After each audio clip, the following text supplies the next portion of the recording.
this meeting, Friday, July 29th, of the New Mexico Museum of Space History Governor's Commission to order. I see that online today from the commission, we've got Beth O'Leary, Paula Omig, Bryce Tappan, Carlos Martinez, James McAteer, Kimberly Fahey, and I thought I saw Joe, and Jacqueline Fryer is here as well. And let's see. And I'm here. Yes, Don, I got you. Thank you. I missed your name. Okay. And let's see. Also, joining us today is Senator Ron Griggs, who I know can't stay very long, but I did want to just take an opportunity before we begin the meeting to publicly thank you, sir, for the support that you've given the commission and the museum over the years. It's been very helpful to the mission, and it's appreciated very much. Thank you. Well, you guys are welcome. Thank you. Okay, let's see. And Chris, I'll let you go through folks that you have online today from the museum. Roger that. So we've got Dave Dooling, Education Director, joining us. And you just kind of wave as I list out your name. So Kathy Harper, our Marketing Director, Sue Taylor, our Curator, and Sharon Masters, who is the Executive Assistant, HR, Commission Support. She kind of wears a lot of hats. And then just popping in down there in the bottom of my screen, at least. So Warren Eames, who is our Do It representative here and resident guru for Zoom to make sure everything is working well. Thank you. And let's see, I see we also have Patrick Moore from DCA, and we have Valerie Joe from the Attorney General's office. And I think that's everyone who's online today. Oh, and Senator Bill Burt. I'm sorry I missed you earlier. Thank you as well, sir, for the support that you've given the museum. It's really important to have that support, and we appreciate very much your efforts. Thank you for coming today. My pleasure. Okay, we actually have a fairly short agenda and meeting today. Unlike many meetings when I talk too long, I'm going to have fewer things to say. We don't have any major decisions today, just a couple of general approvals coming up, the minutes and agenda, and then meetings, but we're not taking any other action today. Many of the committees are still performing their work. I do appreciate everybody taking time to come to the last meeting, which was in Alamogordo 3 months ago. I think that summer is a very busy time for everybody, and I hope it's okay that we periodically do have a Zoom meeting. Especially this time around when travel was becoming very difficult for everyone. I think because everyone is picking up travel schedules they had neglected from work for the past 2.5 years. I know that's true of myself. So hopefully next time we'll be getting together for another face-to-face meeting. First item on our agenda today is approving the agenda for this meeting, and I have no changes to it. I'll move we approve. Motion to approve? I'll second that. And are there any exceptions to approving the agenda for today's meeting? Very well, motion passes. And now on the approval of the minutes from the April 29th meeting. Are there any comments or discussion on the minutes from April 29th where we were together in Alamogordo? I move we approve. I'm sorry, Chairman, this is Valerie. Was there a vote for the last one? Well, I did not vote. I did not do a roll call vote for that. Should I do a roll call vote? For online, it's just easier for the purposes of making sure everyone is heard so that their vote can be recorded. In Very person, well. you have the discretion to do roll call or, a voice vote. Thank you. All right. We'll just do a quick roll call vote of those commissioners present. I did take a quick roll when folks were logging on. If I've missed someone, please speak up. Don Elder, Aye. Kim Fahey, Approve. Jacqueline Fryer, Aye. Carlos Martinez, Aye. James McAteer, Aye. Beth O'Leary, Aye. Paulo Omeg, Aye. Bryce Tappan, Aye. and I vote aye. So minutes are approved. I'm sorry, the agenda is approved. Item 4 is the minutes from the April meeting, and there was a motion to approve those minutes from Commissioner Elder. I'll second that. Thank you, Jacqueline. All right, proceeding alphabetically. Don Elder, Aye. Kimberly, Aye. Jacqueline, Aye. Carlos, Aye. James, Aye. Beth, Aye. Paulo, Aye. and Bryce. Aye. And the chair votes aye. Okay, item 5 on our agenda is report from DCA. If you have any comments or you'd like to bring to the commission today, Patrick, I'll turn it over to you. Thank you, Chairman Haas, and certainly a pleasure today to see Senator Burt and Senator Griggs here. Your ears probably burn periodically as you're sort of the standard bearer for how we want to have engagement with our representatives and senators. So it's certainly a pleasure to have you today and look forward to seeing you in person, hopefully in a few months here, which will be nice. You bet. We will keep this brief as well, knowing that we want to move things through. DCA's primary goal in the last, since your last year and within the last month, is closing out the fiscal year. For those people who are not familiar with state government, everything comes to a halt, everything reopens up again, and even that means, oh, we have to close down the utilities and reopen the utilities with a new PO. So it's a lot of hoop jumping, and certainly kudos to Chris and his staff. My being chair, I've heard from lots of others, we need to poke and prod to make sure we get these things in. And I have not heard that. So if Chris, if you've been dealing with that, good job on keeping it going on that side. In tandem with this, we are dealing with our budget priorities. We know that our requests are into the Legislative Finance Committee so that they can start working their way through the various layers. There's been a lot of effort working in tandem with all of our divisions, space in particular, to find out which are the critical priorities that we can move to the forefront. Cabinet Secretary Guy Griegos focal point on one DCA and how do we make sure that all of the needs are being met to the best of our ability within our budgetary constraints has really paid off, especially for those entities elsewhere around the state, not necessarily located in that northern I-25 corridor. We'll just leave it at that. And so that's been a success and a win in putting it in. And finally, with that one along those same lines about how we spend our money is what do we do? We're also in the process of all the directors helping develop our new strategic plan for DCA. I know that you all and Chris are working in conjunction with that, but what are our priorities? How do we assure that they are dovetailing and meeting the needs of all the Mexicans at all of our various groups? And with that, it's recognizing that those areas outside of the most populous centers of New Mexico receive the necessary attention, and how do we tie it together with arts and archaeology and the Music Commission and others, et cetera, state libraries. That's been a big part of it, and it's been nice to watch space history along with Farm and Ranch and all of our historic sites being well represented in that process. So it's nice to see the alignment of DCA coming along with that.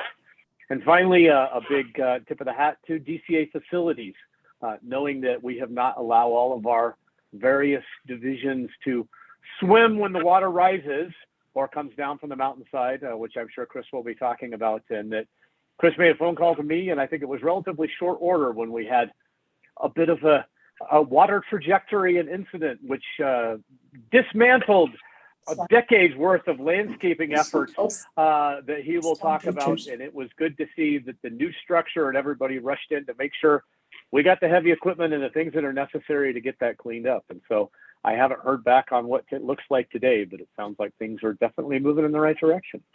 So with that, stand for questions on behalf of DCA. Are there any questions for Dr. Moore? Thank you, Patrick. Let's see. Item 6 on our agenda is International Space Hall of Fame Foundation comments from Mr. Powell. We have Johnny or Cliff online today. Yes, good morning, good afternoon, John. This is Cliff Hudson, and Johnny Powell is here with me as well today. Just a quick update, speed with efficiency today of the meeting. We're drafting our final agreements, and we look forward to working with you and the commission as we begin to finalize the updated relationship with the museum and DCA as we move forward. So we'll be getting with you in the near future to set up a formal meeting to discuss those agreements. We also recently had our Big Bang event here in Alamogordo, July 2nd, and I want to let Johnny briefly update you on that. But it was a great community event. And I'll have Johnny share the growth in membership in the museum, which we attribute directly to that event as well. So, Johnny. Well, thank you, Cliff, and good afternoon, commissioners, Mr. Chair. We did have a nice event at the Big Bang Festival. We held that on the 2nd of July. The event itself wasn't, it could have been a little bit better attended. We learned a lot as a foundation, as a relationship between the museum and the foundation. A lot was learned. We're still evaluating a lot of that information and how we can move forward with what we've learned. But a couple of special shout outs, one to Paulo from the commission. We reached out to Paulo and he put us in touch with, and we had 2 of the nicest STEM interns come in and join our event. They were great.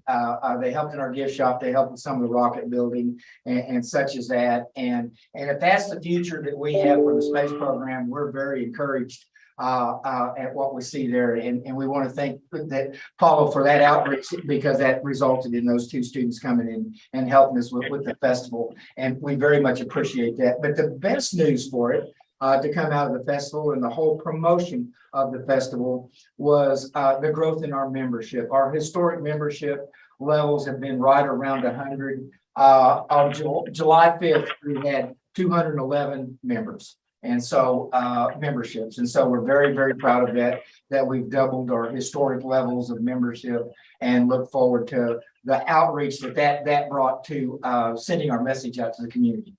And so I know everyone's keeping it brief, but again, just thank you everyone for your involvement, and we look forward to the next one. And I'll stand for, well, I guess we'll stand for any questions. Thank you, Cliff and Johnny. Any questions for the foundation?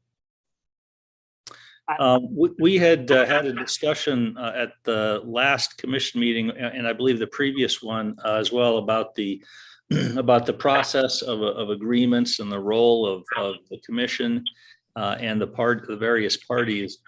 And I just wanted to state for today's record, from the commission side, we're continuing to work with the Attorney General's office to clarify our understanding of the roles and responsibilities of the parties involved.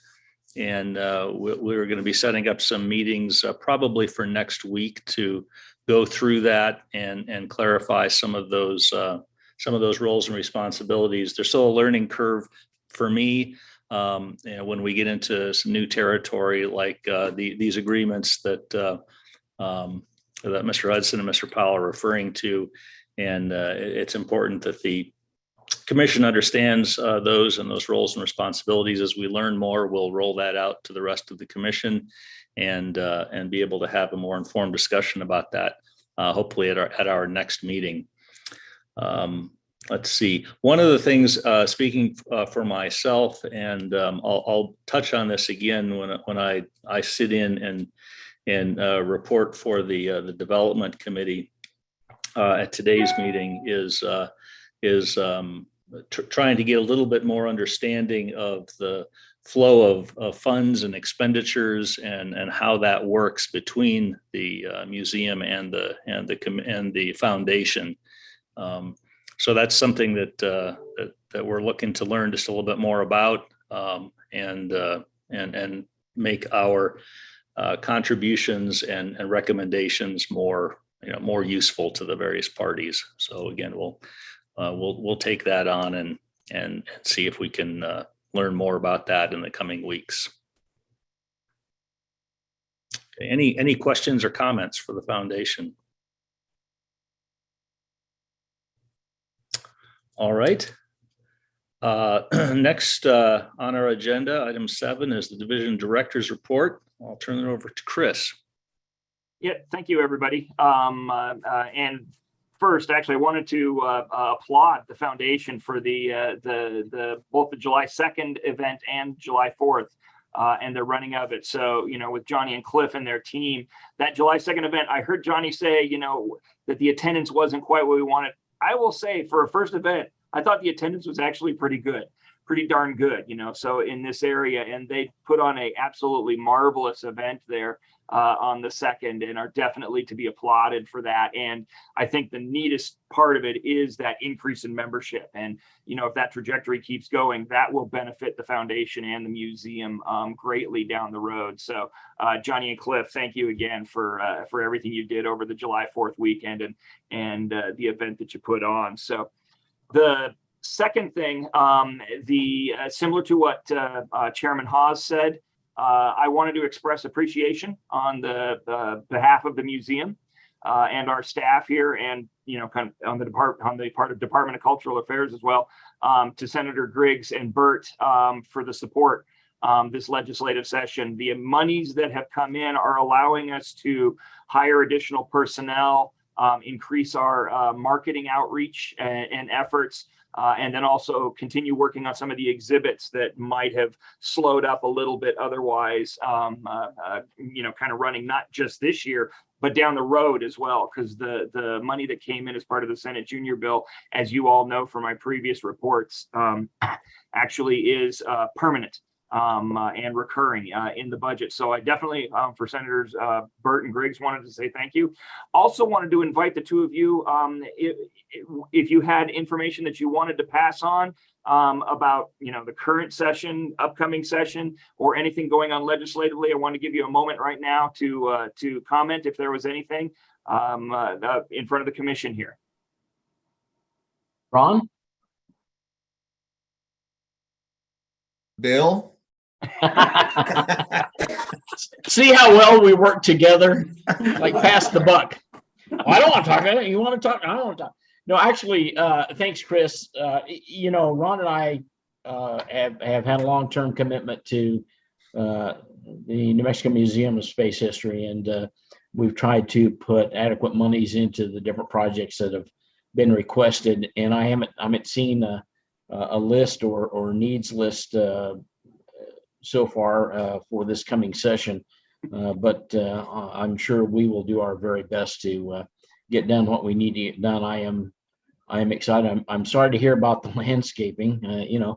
What can we do about Mother Nature? But I am excited about.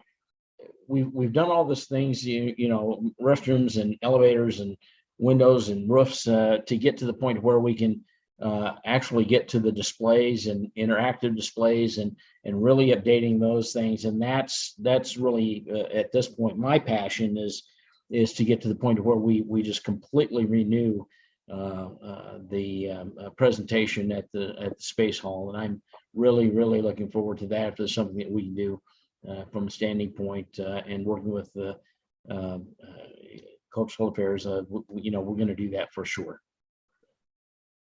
Excellent, thank you. And sorry, go ahead, Senator Griggs. Looked like you were. Oh, just real quick. I mean, you need to continue to let us know where we can help.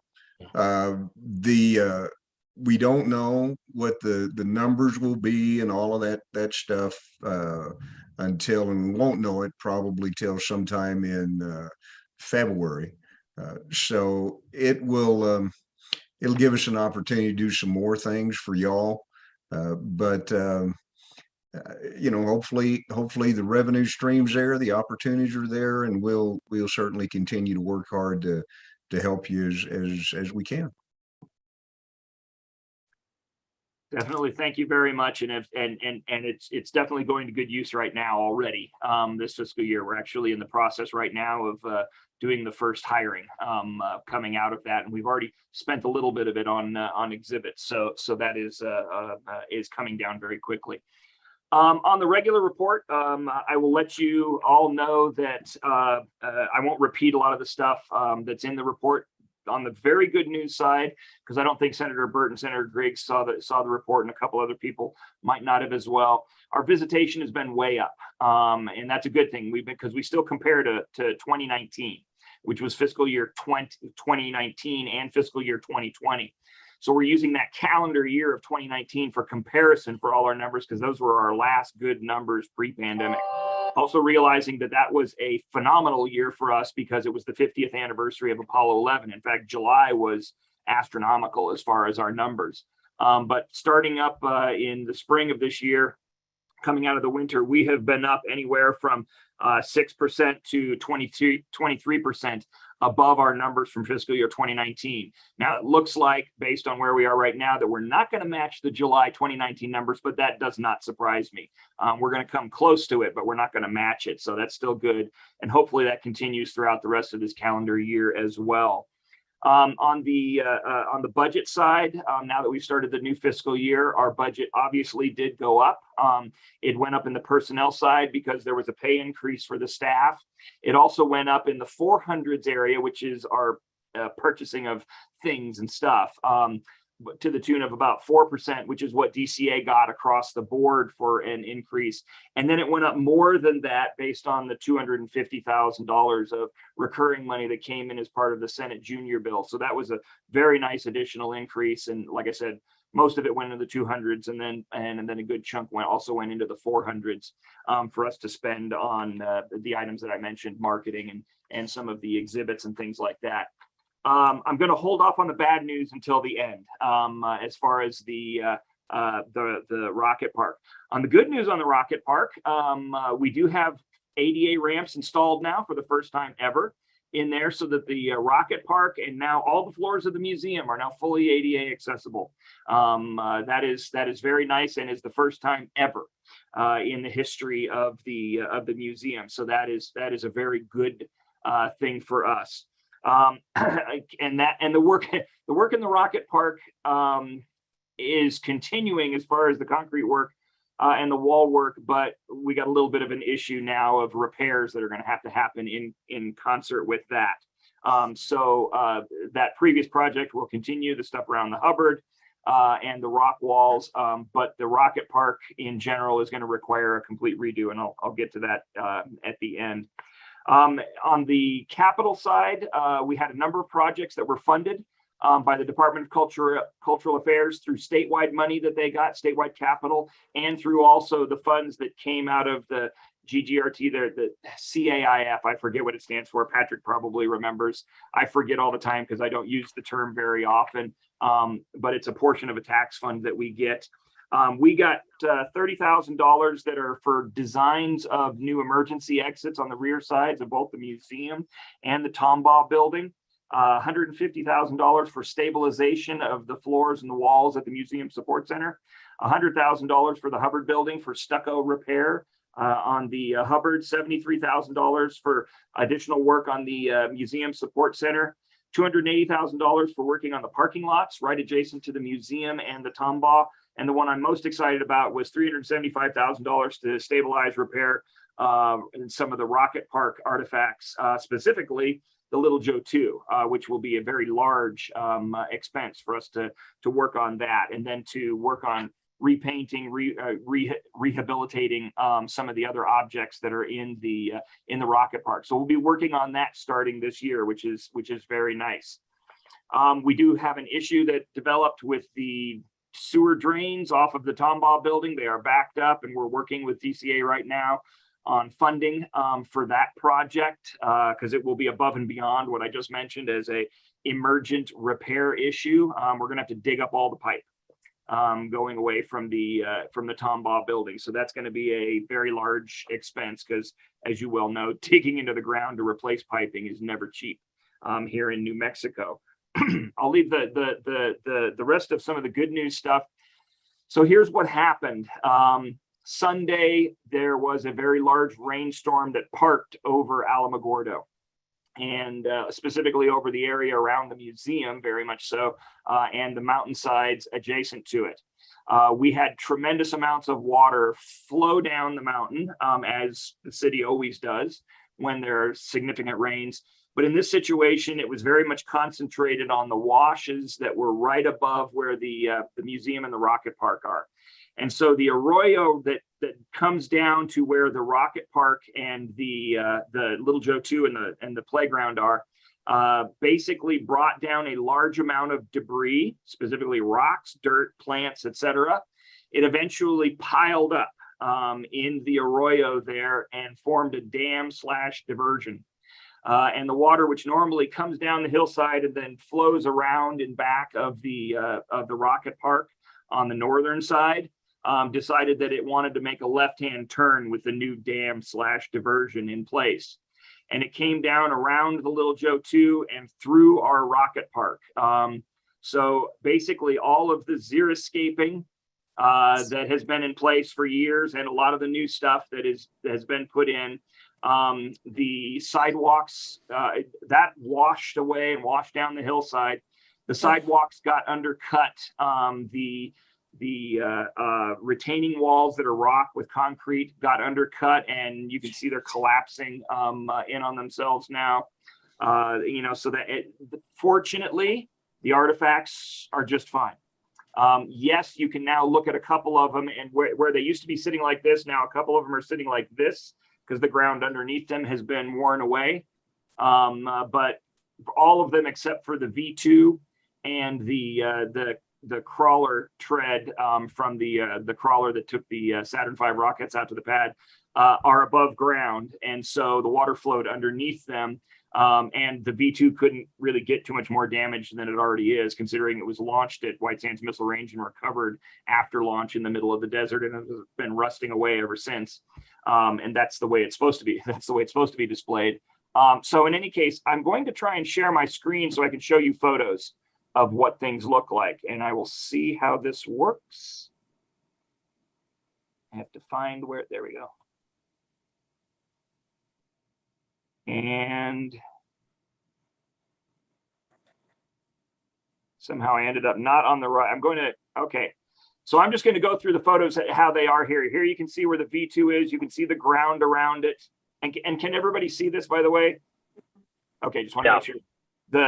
That's normally just looked like black volcanic rock around there. So this is looking down on the Rocket Park, and right here is where the arroyo comes down. My mouse is kind of showing. That's where the rocks and dirt built up, and you can see the large buildup. Then the water flowed this direction around here and through the Rocket Park. You can kind of see the edge of it on the north side here, and then also along the concrete along down this way as well. There's the grounds down towards the antenna array with all of the rock and everything mixed in, big rock, small rock, black rock, red rock, white rock, which is going to be no way to separate all of this out. There's looking down towards the Rocket Park. What's fascinating here is this right here, this channel is about 4 feet deep. It's tough to tell from the picture. That right there is where the hillside was, and the plastic is still in place, but it's all dug out to the tune of about 3.5, 4 feet down below it.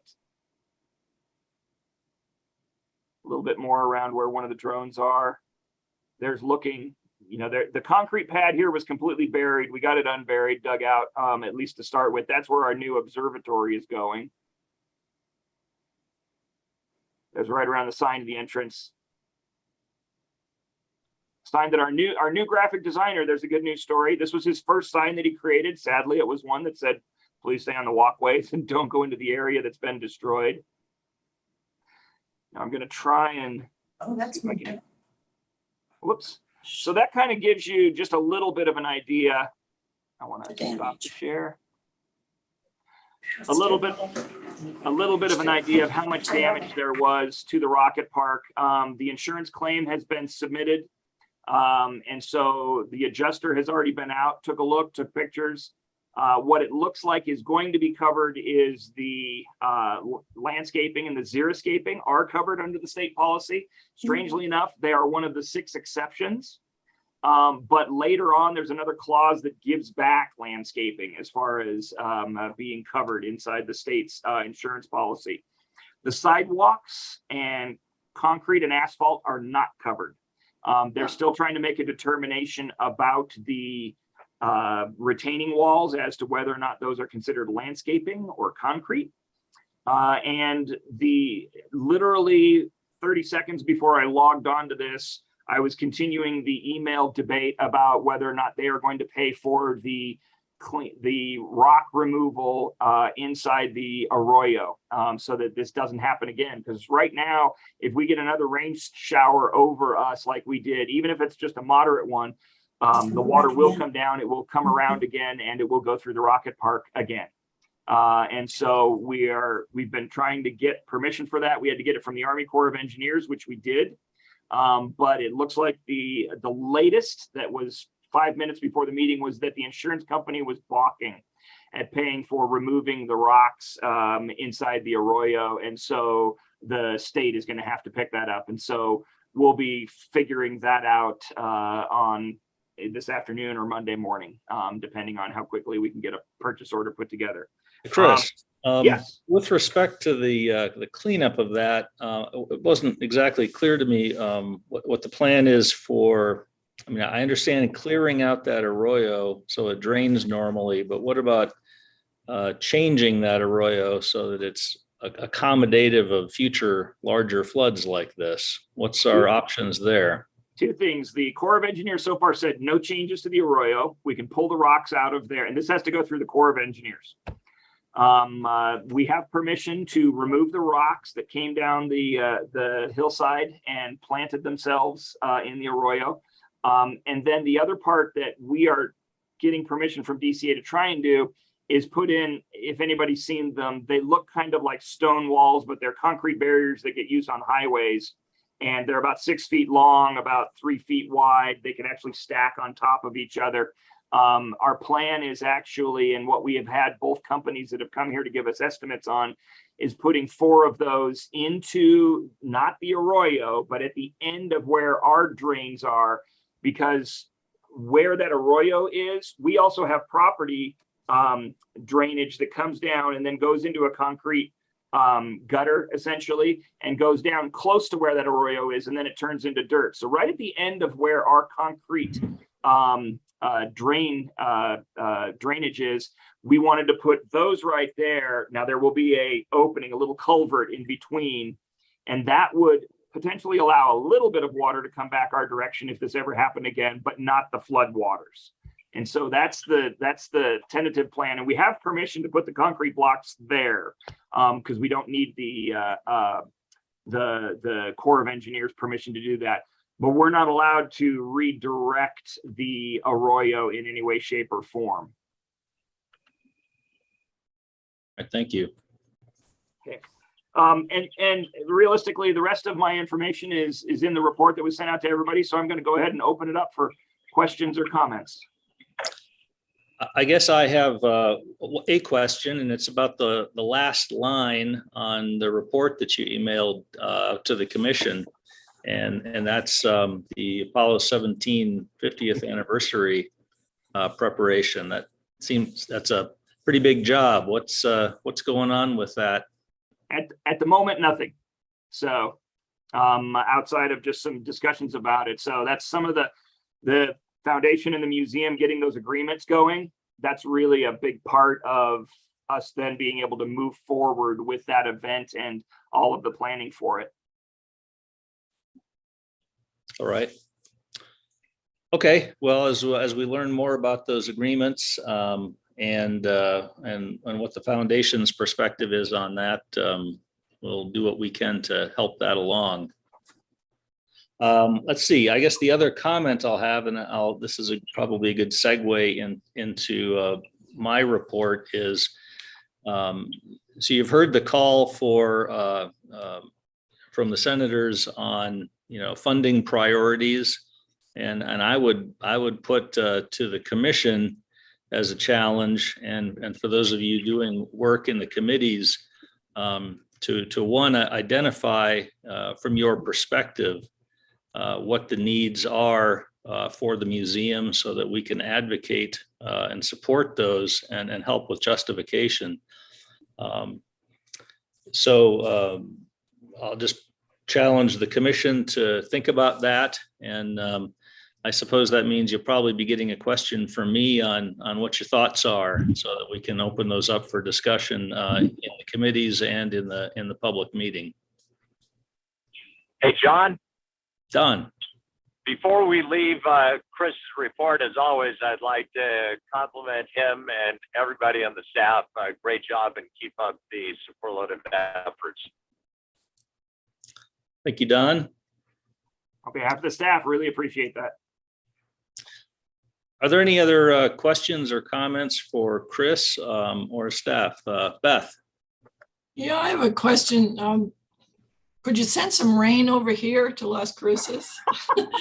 But I'm wondering if that event at the museum, because you're on an alluvial fan there, I'm wondering if you have data on how much rain there was in the short period of time that there was and the expectation of when it might happen again. Is this a 100-year event, or is this, we may see it next year or tomorrow? It's at least a from 1976 till now event, because this has never happened in the history of the museum after talking with folks who have been associated with it.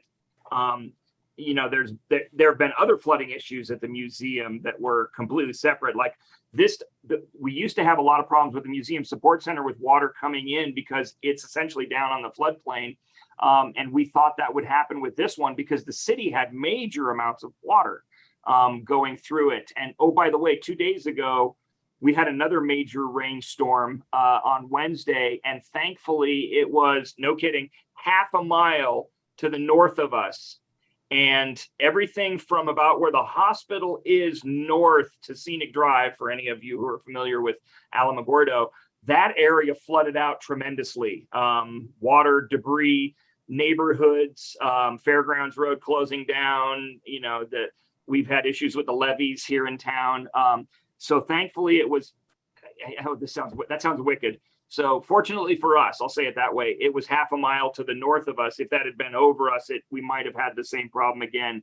But it hasn't happened in the past. And that's one of the things that after we get past all of this initial craziness that has been this week of dealing with all of the insurance issues, the contractors, et cetera, then we're going to try and figure out, okay, could this happen again? We've always seen water in that arroyo. And we've seen quite a bit of water in that arroyo, but never at this level. So, I know in my 10 years, and then as I talk to other people, we know for certain since it opened up in 76.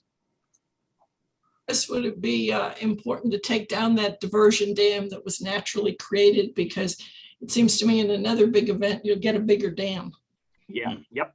Oh, yeah. We want it gone. We actually kind of want to move the rocks a little bit toward us, so that it kind of blocks off somewhat some of the extra area beyond where we're going to put the concrete blocks.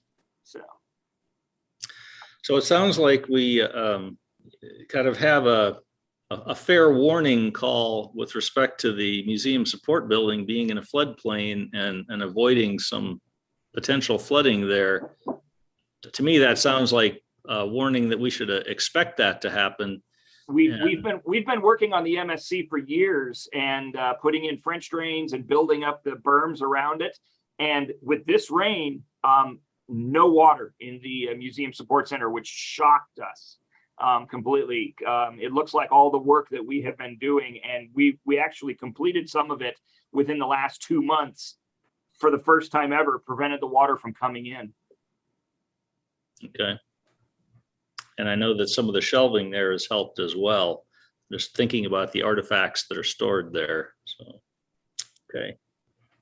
And any other questions for Chris? Okay. I really have just two things I want to say during my item on the agenda. Number one, this is the first interim period between commission meetings that I did not have an opportunity to get to Alamogordo. So I report that I failed in my assigned duty to do that between all of our meetings. So I'll be making up for that and specifically looking to spend some time meeting with both the foundation and with some of the museum staff as well to see how things are going there. The second thing that I have to report is that last week Commissioner Rhonda Cross had to resign due to work commitments. And I have traded some emails with her, and she and I are gonna speak. At some point. I just want to get some of her perspectives. But I'm sorry to see her leave. I know that the governor's office is looking at potential replacements, and will support that effort as we're asked to. But I wanted to pass that on to the rest of the commission that currently there is that vacancy from our perspective on the development committee. And for the time being, I'm going to step in and fill that role while we look to round out our development committee. But it's something I'd like to learn more about and participate in more with that committee. So it's an opportunity for me to learn a little bit more about that.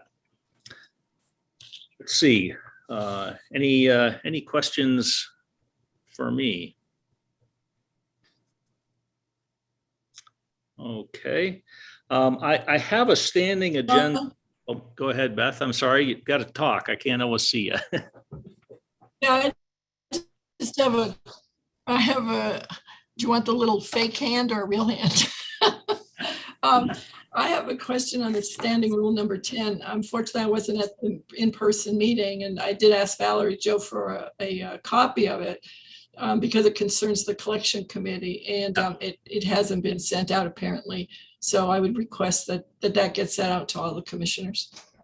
Okay, yeah, we can get you a copy of the approved standing rule. As from memory, that standing rule was established by the commission, which simply formally establishes the collections committee.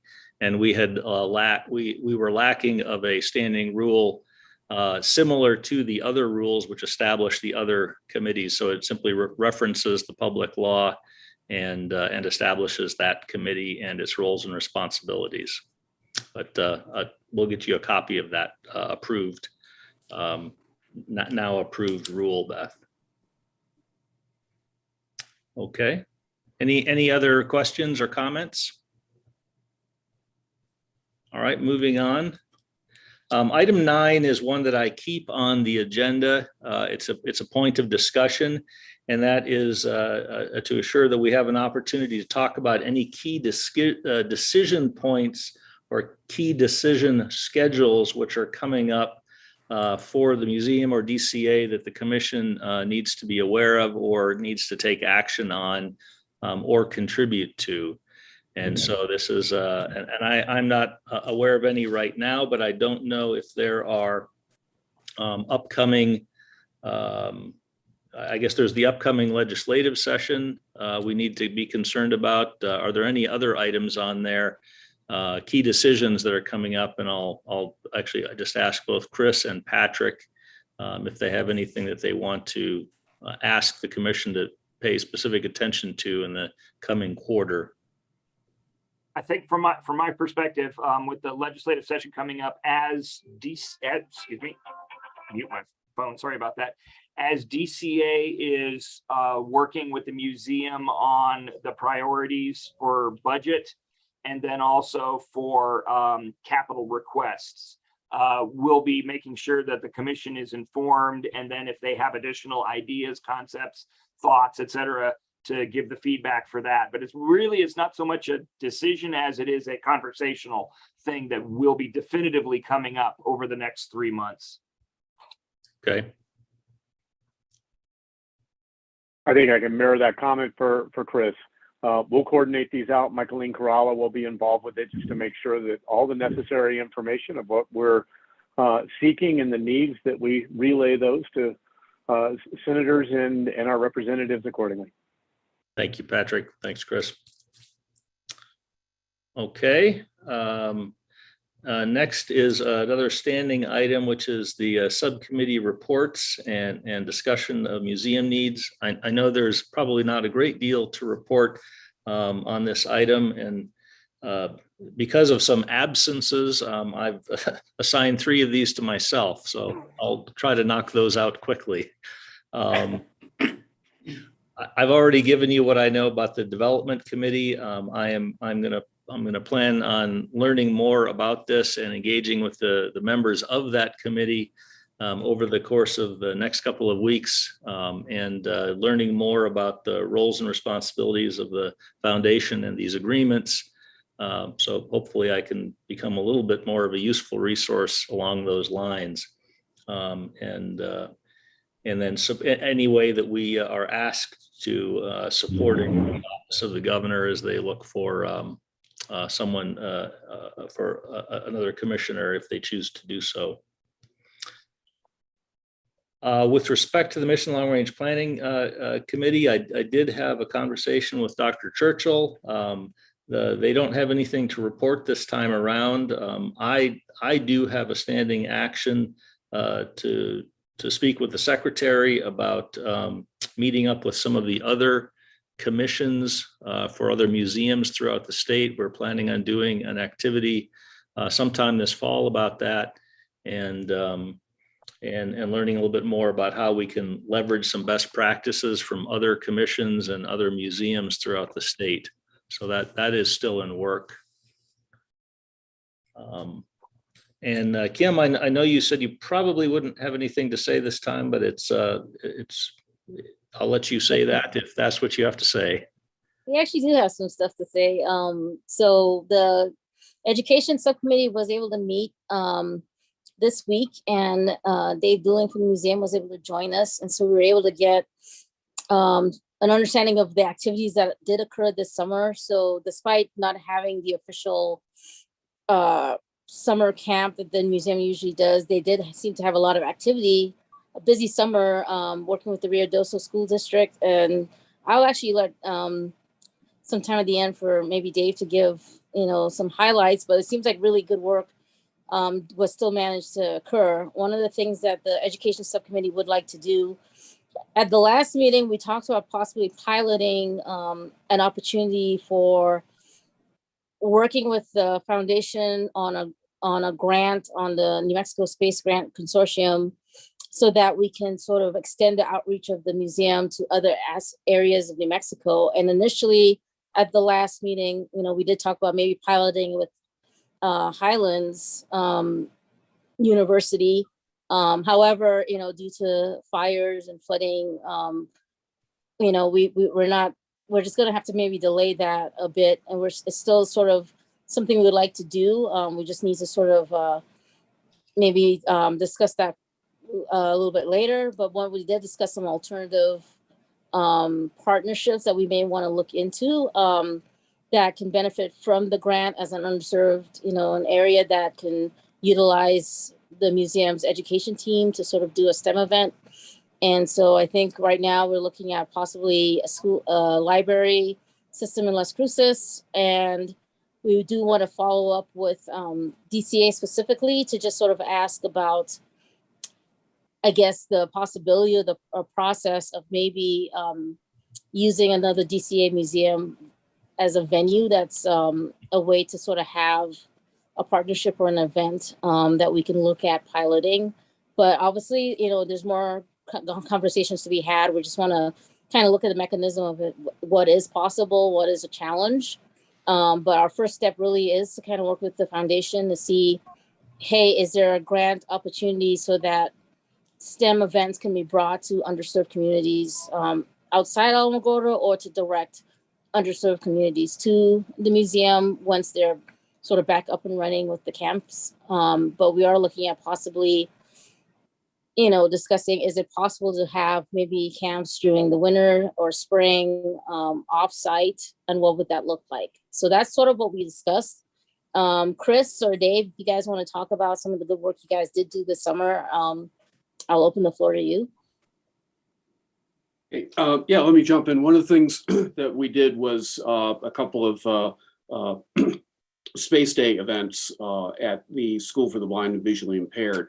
And that was a bit of a pathfinder for us to get our feet wet and get a better understanding of how to present tactile activities for BVI students, because the museum is involved with the PUNCH program, polarimeter to unify the corona and the heliosphere. And Craig DeForest, lead scientist, I think, stayed up very late working on that acronym.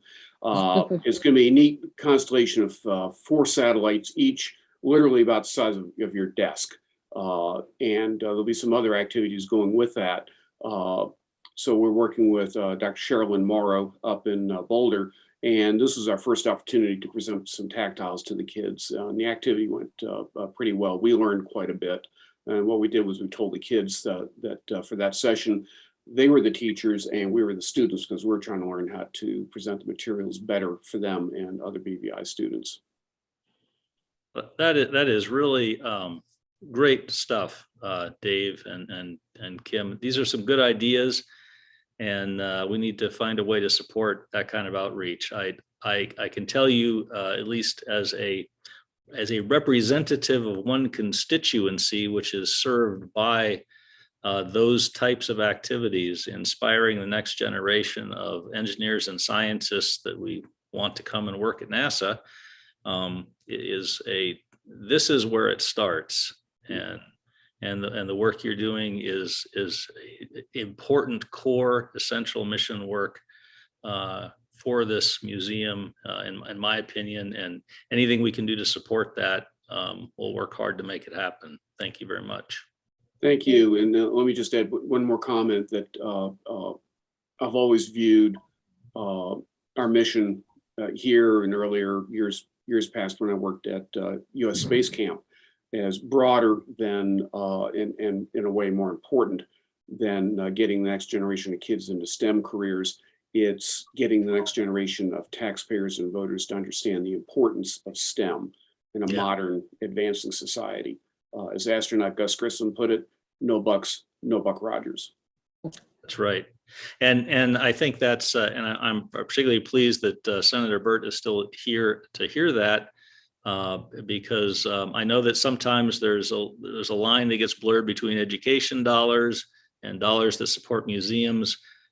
Museums and education are hand in hand. They are the same thing. And I know you hear that message, but the more outreach we can do, I mean, that's what we're all about. So the other thing, Kim, I think that's important, and you have an opportunity this year, is the fact that Apollo 17 had a geologist, an actually trained geologist, to look at stuff on the moon.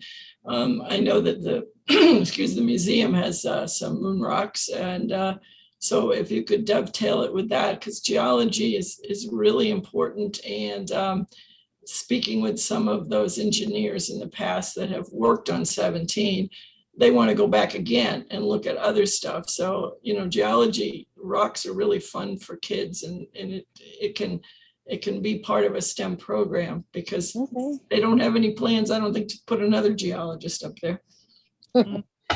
Don't be so fat. I know. We'll do that.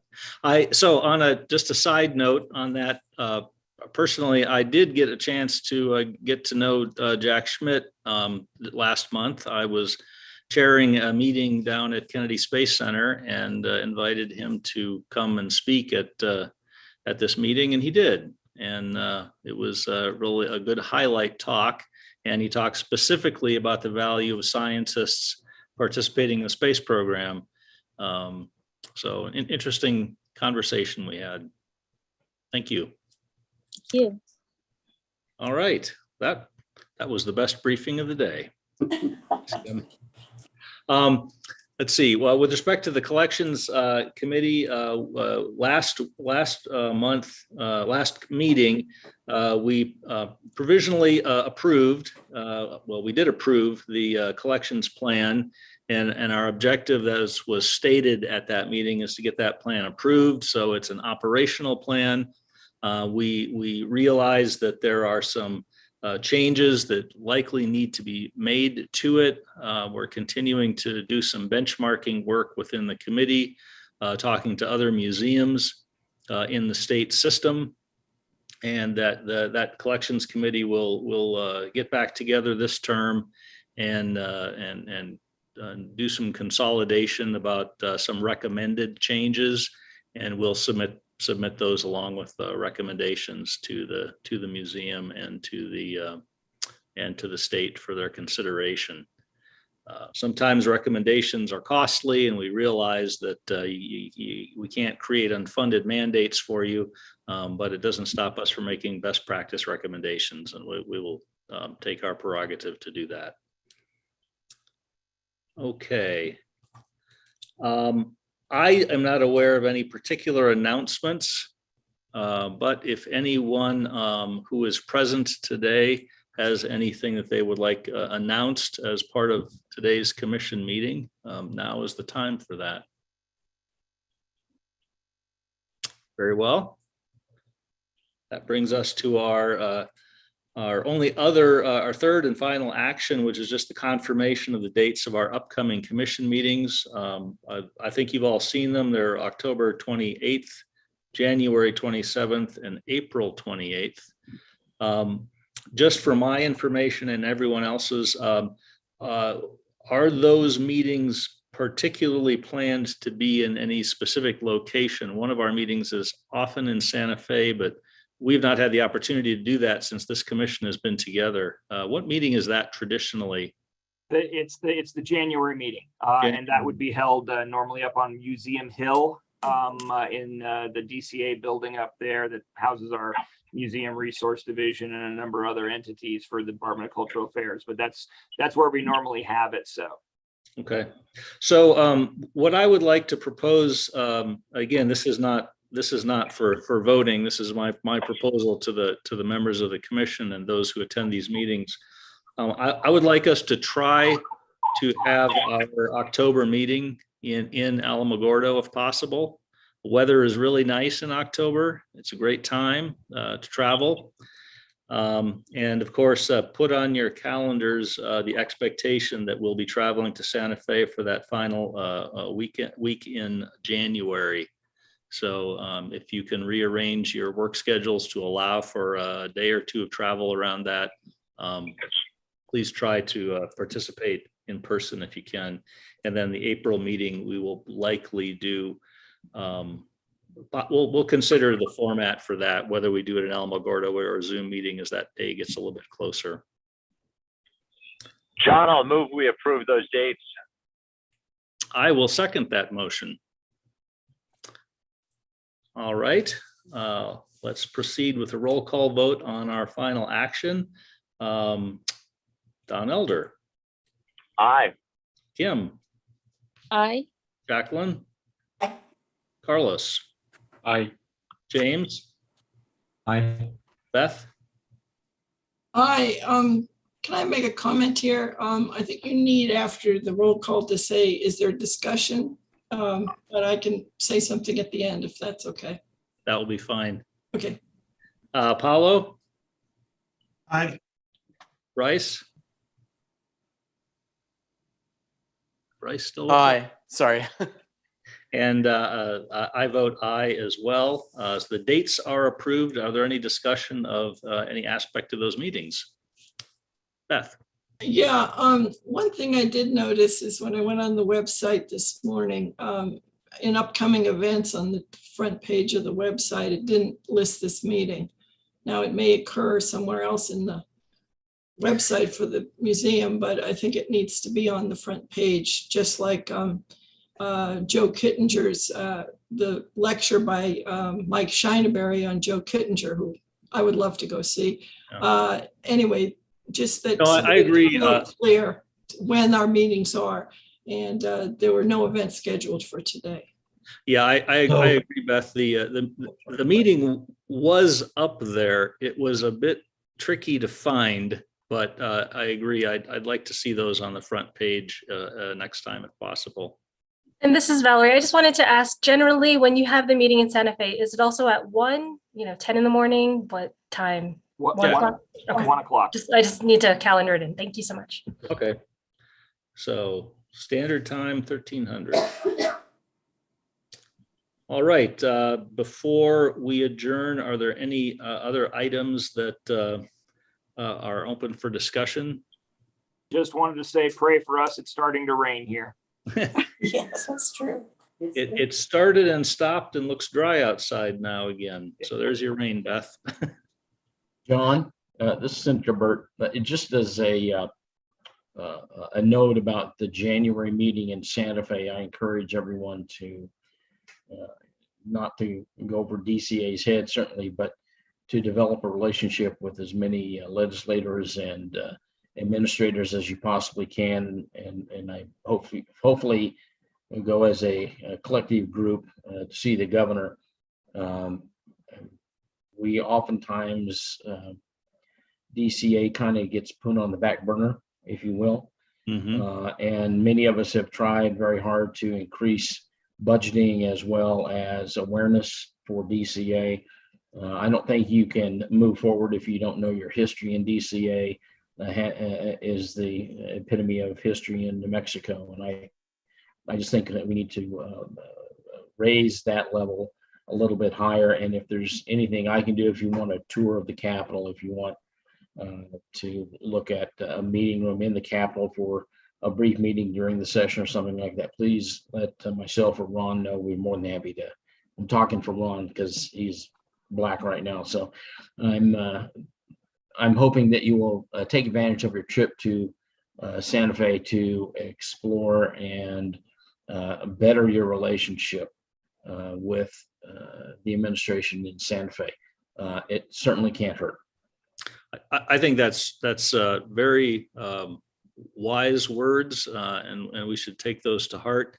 I'll just add that for the commission, we can't do our job if we don't understand the needs, and we also need to go, and when we speak with the legislators, we need to articulate what the needs are, why they're good for the state of New Mexico, and why they are deserving of public funds.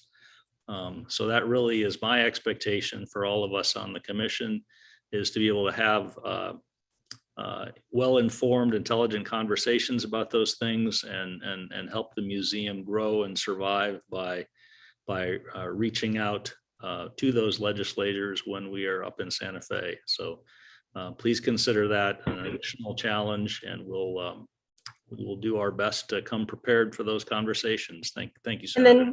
And this is Valerie again. Just one caveat, of course, that's always a good thing to do, just as you are planning the meetings. If there will be 5 or more commission members there, please make sure that, you speak with me, or you just put a notice on the website of, for the commission that, 6 people will be meeting with XYZ person.